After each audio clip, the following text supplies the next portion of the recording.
guys, it's Brandon Childs. Today I'm going over an exercise that I call the cable twist, pull, and extend. Now just like the name says, this is going to be an exercise that focuses on pulling, rotating, and extending the arm, specifically focusing on how to engage your abs and your upper back together along with the back of the shoulder when you're doing rotating exercises, and also all the way out to the end range so that you learn how to manipulate some kind of weight outside of your normal range of your body without putting your lower back or shoulders at risk for injury. For example, if you're lifting a heavy box from here to here, you don't want to put yourself at risk for injury. So it happens to a lot of people, especially as you get older. So this is an exercise that can help you prevent that. So for this exercise, I'm going to be performing it on my knees. This is because on your knees, generally you have a lot more connection with your hips, and you don't have to worry about your ankles and your knees compensating when you're doing some kind of rotation. So you can do this on your feet, but I highly recommend it on your knees so you can really focus on your abs and your upper body more.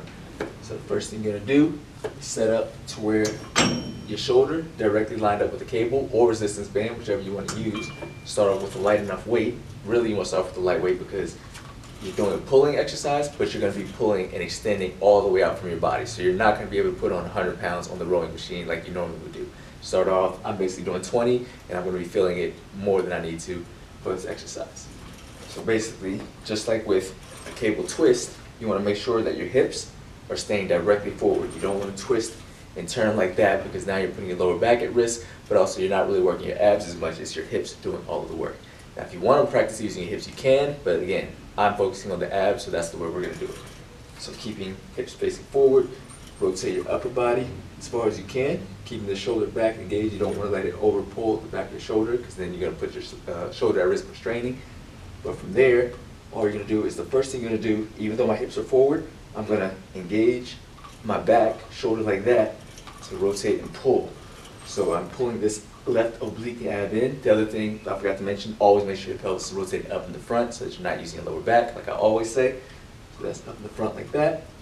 Engage this oblique in to pull, and once you get here, you extend all the way out. So if you notice, my hips and my chest stop straight in front. I don't twist and overturn to try to pull behind me like that.